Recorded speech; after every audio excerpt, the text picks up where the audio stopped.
अन्नदाता, पग पग पर है संग तुम्हारे अन्नदाता।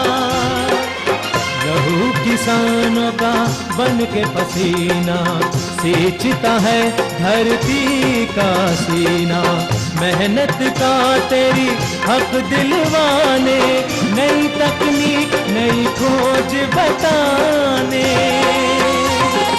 पशुधन को गुणवान बनाना, पौध सुरक्षा को सिखलाना, खेती के सब गुर समझाने, भारत का सरताज बनाने। आठों पहर है संग तुम्हारे अन्नदाता, अन्नदाता। नमस्कार, मैं शालिनी आप सभी दर्शकों का अन्नदाता कार्यक्रम में स्वागत करती हूं। हर रोज की ही तरह कार्यक्रम में हम फिर से लेकर के आए हैं खेतीबाड़ी से जुड़ी हुई बहुत सी लाभकारी जानकारियां। तो चलिए सबसे पहले देखते हैं कि क्या है विशेष आज के कार्यक्रम में। अच्छे फूल उत्पादन हेतु पॉली हाउस में लगी झरबेरा की फसल में जरूरी कार्य। मधुमक्खी पालन अच्छी आय का जरिया, एक किसान की कहानी।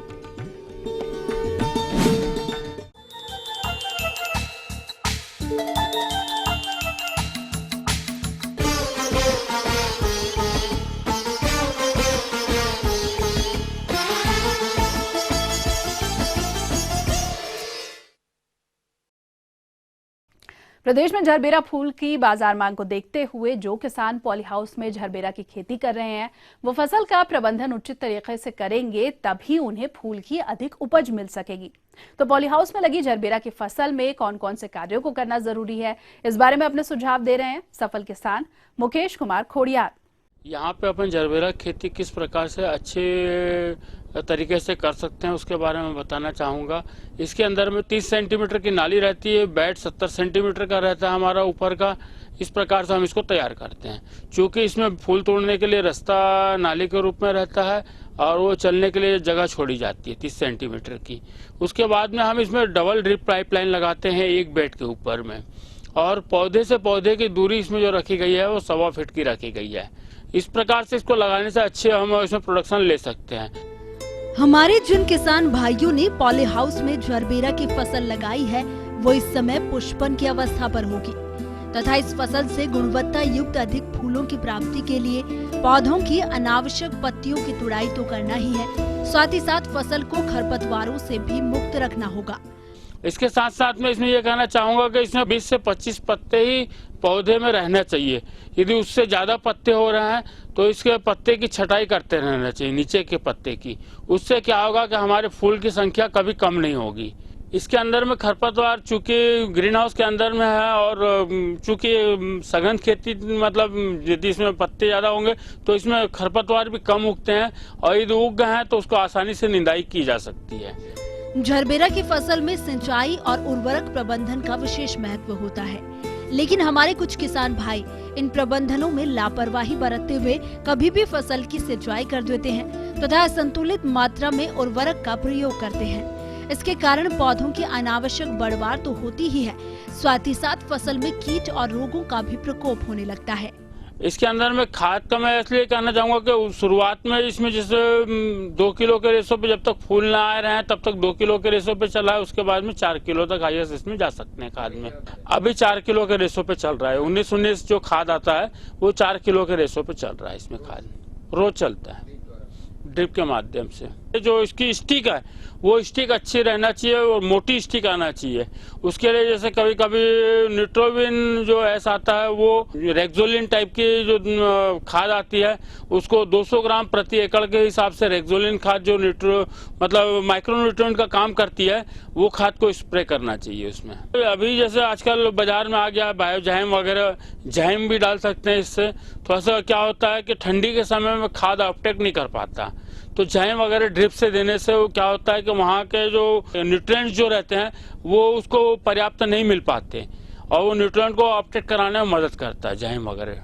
तो ड्रिप से जाइम हमेशा डालना चाहिए। ये जो जाइम है वो 1 लीटर जो है वो 200 लीटर पानी में डाल करके उसको ड्रिप के माध्यम से दे सकते हैं। ग्रीन हाउस के अंदर में है, इसलिए बरसात का पानी इसमें, बाहर का पानी अंदर आ नहीं पाता, इसलिए इसमें जो पानी है वो एक ही रेशो में चलता है। यदि हम आधा लीटर पानी देना है तो आधा लीटर पानी दे सकते हैं, 1 लीटर पानी देना है तो 1 लीटर पानी दे सकते हैं हम इसमें पर डे के हिसाब से। झरबेरा की फसल में कुछ रस चूसक कीटों का भी प्रकोप होता है तथा ये कीट पौधों की पत्तियों तथा फूलों से रस चूसकर फसल को अत्यधिक नुकसान पहुंचाते हैं। इसलिए इन कीटों का शुरुआती अवस्था पर ही नियंत्रण करें, इससे कि आपको अधिक आकर्षक झरबेरा के फूलों की प्राप्ति हो सके। विशेष तौर पर ज्यादातर इसमें व्हाइट फ्लाई और थ्रिप्स जो है वो ज्यादा देखने को मिलता है और माइट्स का अटैक बहुत ज्यादा आता है इसमें। माइट्स से ये होता है कि पत्तियों का पीछे का हिस्से में वो माइट्स का अटैक ज्यादा होता है, अंडे वगैरह फैल जाते हैं उसके।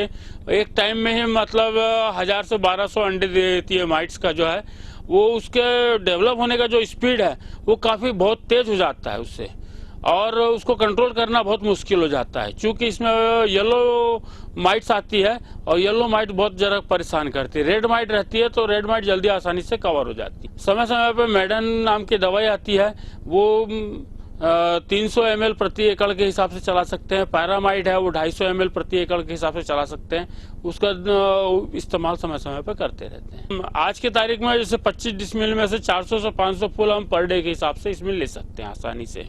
मार्केट वैल्यू का ऐसा है कि यदि शादी की सीजन नहीं है तभी थोड़ा तकलीफ जाती है, अन्य से मतलब से लगभग पूरा साल भर बिक जाता है। तो ये थी कुछ उपयोगी जानकारियां। अब लेंगे एक छोटा सा ब्रेक, जल्द हाजिर होंगे।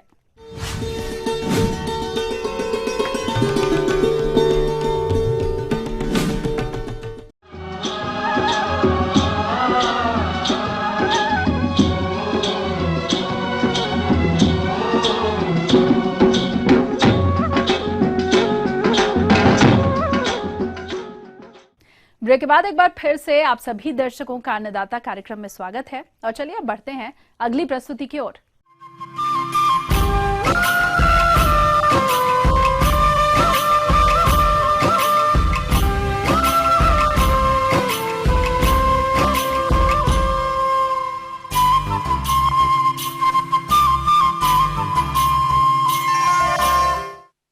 प्रदेश के बहुत से किसान मधुमक्खियों का पालन करके काफी मुनाफा कमा रहे हैं और ऐसे ही मौनपालक राज्य हरियाणा के जिला हिसार में रिंकू कुमार हैं, जिन्होंने मधुमक्खी पालन से ज्यादा लाभ कमाकर अपने आर्थिक स्तर को काफी ऊंचा किया है। तो ये किसान मधुमक्खी पालन करते समय कौन कौन से प्रबंधन कार्यों को अपनाते हैं, चलिए जानते हैं खुद उन्हीं से। मैंने शुरू में मधुमक्खी का काम इधर मेरा मित्र करता था, मैंने उससे थोड़ा इसके बारे में पता किया, जानकारी ली। उसके बाद में मैंने यूपी से मक्खी लेके आया। हिसार के मधुमक्खी पालन करने वाले रिंकू कुमार ने बताया कि उनका एक दोस्त मधुमक्खी का पालन करता था। उसी से प्रेरणा लेकर वो यूपी से मधुमक्खी लाकर करीब 10 वर्षों से मधुमक्खी का पालन कर रहे हैं। उन्होंने ये भी बताया कि करीब 140 बॉक्सेस मधुमक्खी के पिछले वर्ष रखे गए थे, जिसके लिए वर्ष में 2 लाख खर्चा आया और करीब 4 लाख रुपए का शहद बेच दिया गया, यानी 2 लाख रुपए शुद्ध आय प्राप्त हो गई।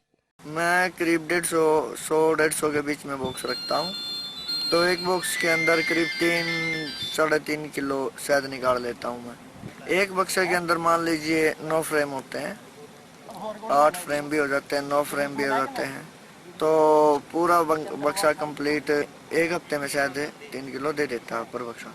मधुमक्खी की बीमारी आ जाती है कई बार, मान लीजिए जैसे कि माइट की बीमारी आ गई, कई चीज़ की बीमारियाँ होती है, जैसे गर्मी में अलग तरह की हो जाती है। गेहूं कटने के बाद मक्खी में ऐसी बीमारी आती है कि मक्खी कुदरती ही मरती चली जाती हैं, तो उसमें बचाना बहुत मुश्किल हो जाता है फार्मर को। और ये सिलसिला करीब 4 महीने तो चला ही चला है, 3 महीने 4 महीने। उसके बाद नरमा आ जाती है। नरमा में भी इतना बेनिफिट तो नहीं होता, लेकिन मधुमक्खी को जीने का रास्ता मिल जाता है, थोड़ी बहुत बढ़ जाती है। और उसके बाद फिर थोड़ा सफ़ेदा हो जाता है, सफ़ेदे में 1-2 शहद निकल जाता है और 2 महीने 1.5 महीना 2 महीने सफ़ेदा चलता है। उसके बाद में फिर सरसों का आ जाता है, ये जो दिसंबर आ गया, जनवरी आ गया, और फरवरी के 15-20 तारीख तक सरसों चलती है। ऑफ सीजन में हम मधुमक्खी को सिर्फ चीनी का घोल मिश्रण और सोयाबीन का आटा वगैरह ही देते हैं। हल्की फुल्की बीमारी हो तो उसमें जैसे चिप है, मधुमक्खी की बीमारी के लिए सल्फर है, मिथेल है, वो यूज़ कर लेते हैं। सर्दियों में जैसे बीमारी आ जाती है तो एसिड वगैरह, बैटिकोल वगैरह कम यूज कर लेते हैं। इस बार की बात करी जाए तो मेरे पास करीब वही 150 बक्सा है और खर्चा वही 2.5-3 लाख के करीब चला गया है साल का। और आमदनी की बात यह है कि शायद पहली बार तो निकले नहीं रहा, अभी 1-2 राउंड लिया है हल्का फुल्का, उसी में करीब लाख रुपए का शायद इकट्ठा किया है और ज़्यादा होगा खींच के मैं 70-80 हज़ार रुपये का और निकाल सकूँ। मधुमक्खी पालक रिंकू कुमार ने बताया कि पिछले 5 वर्षों से शहद में मुनाफा लगातार कम होता जा रहा है। कुछ वर्षों से फसलें भी लगातार खराब हो रही हैं और ऐसे में मधुमक्खी शहद कम इकट्ठा कर पाती है और मक्खी भी बेहद ही कम होती जा रही है। वर्तमान समय में न तो शहद निकल रहा है और न ही शहद का अच्छा भाव मिल रहा है।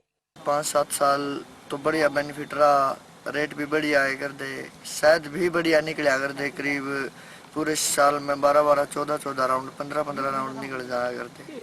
अब कुछ हो रहा है, कई सालों से क्या हो रहा है कि कुछ जो फसलें हैं शहद नहीं दे पा रही, जैसे कि बाजरा है, नरमा है, उसमें पहले 3-3, 4-4 शहद निकल जाया करते थे, लेकिन अब उस चीज़ का हमारे को कोई बेनिफिट नहीं हो रहा है, शहद नहीं निकल पा रहा। उस टाइम मक्खी बन जाया करती, मक्खी नहीं बन रही है। तो जी अब की बार का क्या है कि पिछले साल कुछ रेट बढ़िया था, पिछले साल बढ़िया बेनिफिट हो गया था। मधुमक्खी पालन शहद उत्पादन के अलावा भी कई फायदे पहुंचाता है। किसानों की खेती की फसल में मधुमक्खी पालन से पैदावार में भी बढ़ोतरी होती है। उन्होंने बताया कि फूलों की पैदावार में इनसे 30 से 40% और तिलहन दलहन की पैदावार में लगभग 10 से 20% की बढ़ोतरी हो जाती है। बेहतर परागण के कारण फसलें भी एक ही समय पर पकती हैं। जंगलों से मधु एकत्र करने की परंपरा लंबे समय से लुप्त हो रही है। बाजार में शहद और इसके उत्पादों की बढ़ती मांग के कारण मधुमक्खी पालन अब एक लाभदायक और आकर्षक उद्यम के रूप में स्थापित हो चला है। कम भूमि वाले किसानों के लिए ये काफी लाभदायक है, क्योंकि मधुमक्खी पालन के लिए काफी कम जगह की आवश्यकता होती है। उन्होंने बताया कि मधुमक्खी पालन खेती के सहायक व्यवसाय के तौर पर काफी लाभप्रद साबित हो रहा है और राज्य के किसान इस व्यवसाय को अपनाकर अच्छा मुनाफा कमा रहे हैं। आगे और भी बहुत सी रोचक जानकारियां हैं, लेकिन यहाँ पर रुकना होगा एक ब्रेक के लिए। जल्द हाजिर होंगे।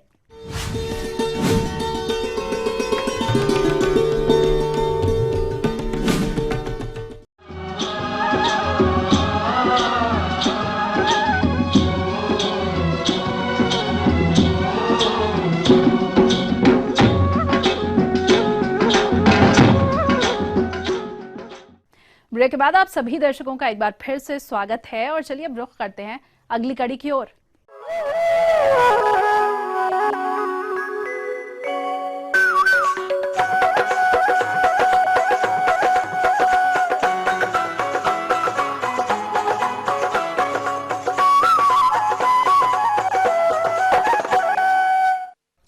किसान भाइयों, जैसा कि आप जानते हैं कि प्रदेश में इन दिनों मौसम में बदलाव हो रहा है।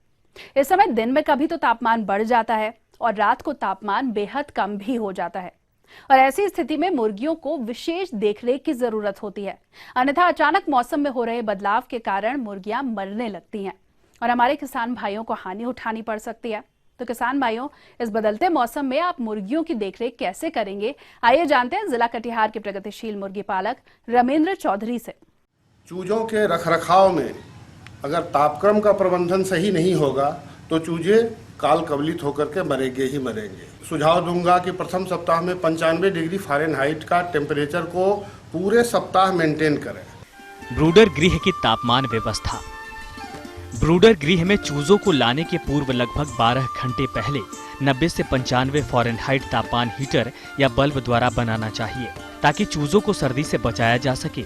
ये तापक्रम लगभग 1 सप्ताह तक बनाकर रखना चाहिए, क्योंकि तापमान में गिरावट और अधिकता के कारण चूजों की सबसे ज्यादा मृत्यु होती है।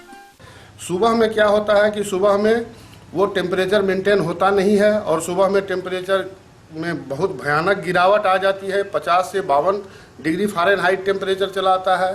चूजे एक दूसरे से चिपकना शुरू कर देते हैं और चिपक करके नीचे जो चूजे रह जाते हैं वो दब के मर जाते हैं।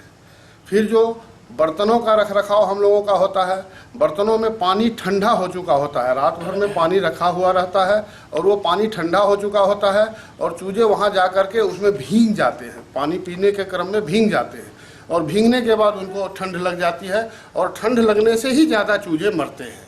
अगर हम ताप मैनेजमेंट अगर सही रखेंगे, तापक्रम का प्रबंधन सही रखेंगे तो चूजों की मोर्टलिटी बहुत ही कम हो जाएगी।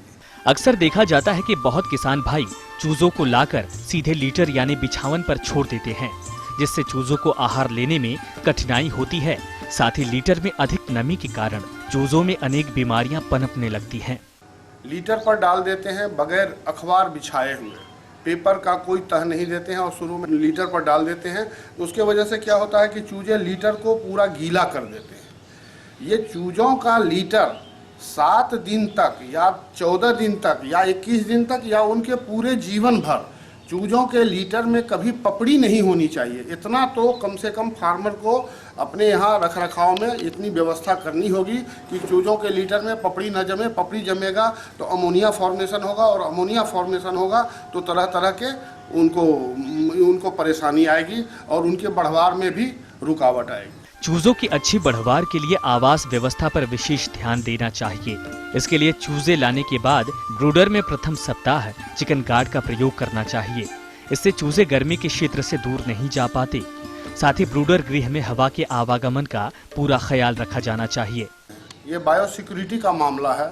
बायोसिक्योरिटी के मामले में थोड़ा सा नज़रअंदाज कर देने से क्या होता है कि तरह तरह की बीमारियों के कीटाणु, जीवाणु और विषाणु उस फार्म में प्रवेश कर जाते हैं और यह भी उनके चिक्स के बढ़वार में या चिक्स की मोर्टलिटी का एक मुख्य कारक हो जाता है।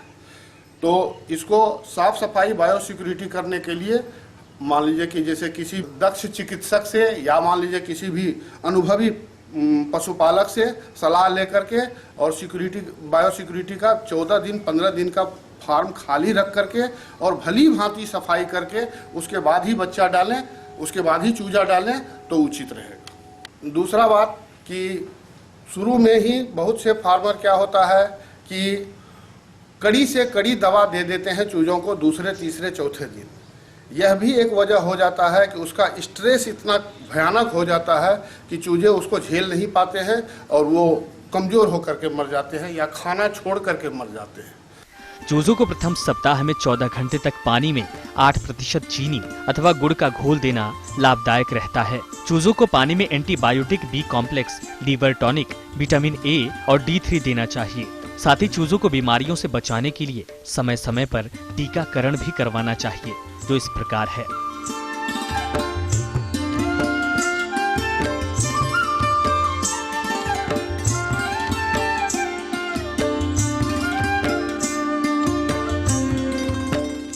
हम सुझाव देंगे कि उसको हल्का एंटीबायोटिक शुरू के 2, 3, 4 दूसरे दिन, तीसरे दिन, चौथे दिन हल्का एंटीबायोटिक दे करके पहला टीकाकरण करके उसके बाद अगर आवश्यक पड़े तभी कड़ी दवा उसको इस्तेमाल करें। पानी के बर्तन में ईंट के टुकड़े या गिट्टी के टुकड़े या पत्थर के टुकड़े अवश्य डाल दें ताकि बच्चे चूजे उसमें भीगने नहीं पावे। और तापक्रम का प्रबंधन रखें, हीट का, बल्ब का या सिगड़ी का, स्टोव का किसी भी तरह से प्रबंधन करके तापक्रम को मेंटेन करें। 95 डिग्री फ़ारेनहाइट पहले सप्ताह, दूसरे सप्ताह 90 डिग्री फ़ारेनहाइट चिक्स का मोर्टलिटी रुक जाएगा।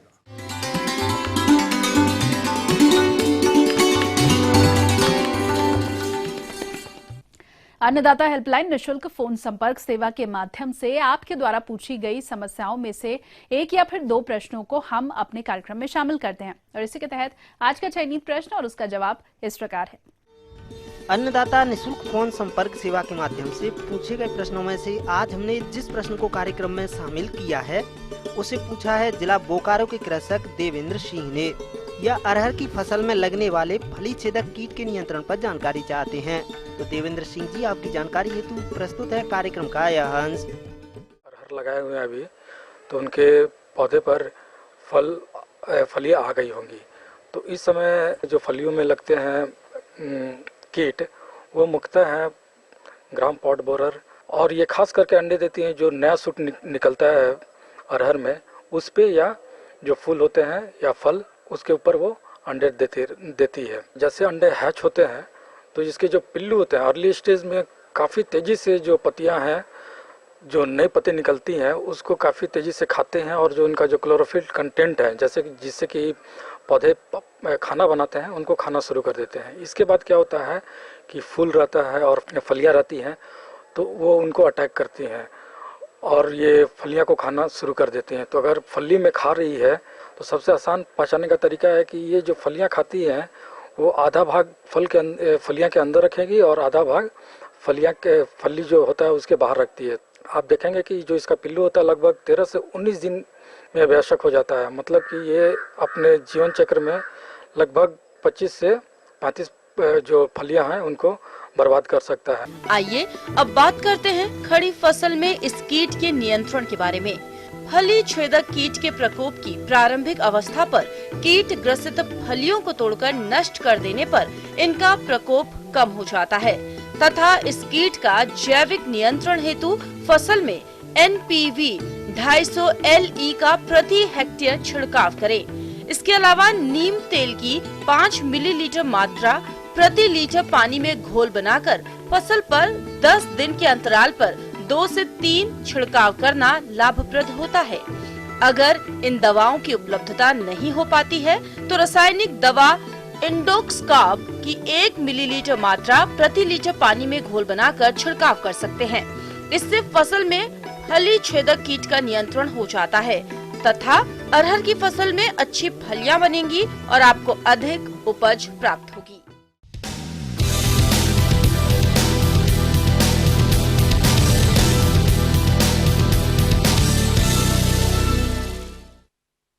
राज्य की विभिन्न मंडियों में कृषि उत्पादों के चढ़ते उतरते बाजार भाव की संक्षिप्त जानकारी इस प्रकार है।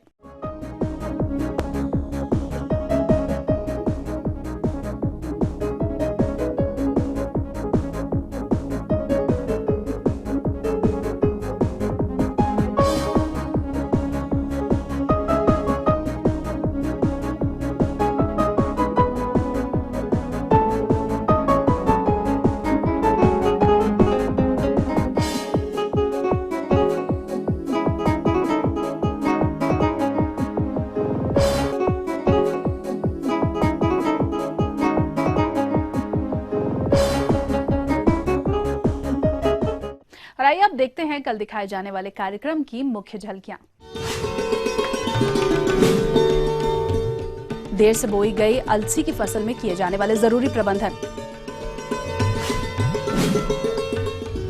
मौसम पूर्वानुमान रिपोर्ट के आधार पर साप्ताहिक कृषि सलाह।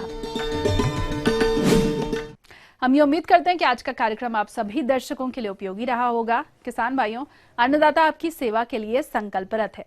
कृषि संबंधित समस्या और सुझावों के लिए आप हमें इस पते पर संपर्क कर सकते हैं। प्रोड्यूसर अन्नदाता, ETV Bihar Jharkhand, Ramoji film city, Hyderabad 501512। साथ ही आप हमें ईमेल भी कर सकते हैं। हमारा ईमेल आईडी है annadatabihar@etv.co.in। इसके अलावा आप हमें निःशुल्क हेल्पलाइन नंबर 180010845999 पर सोमवार से शनिवार सुबह 10 से शाम 4 बजे के बीच संपर्क कर सकते हैं। तो फिलहाल अन्नदाता की पूरी टीम को दीजिए इजाजत। कल फिर से इसी समय आपसे मुलाकात होगी कृषि संबंधित कुछ और महत्वपूर्ण जानकारियों के साथ। नमस्कार।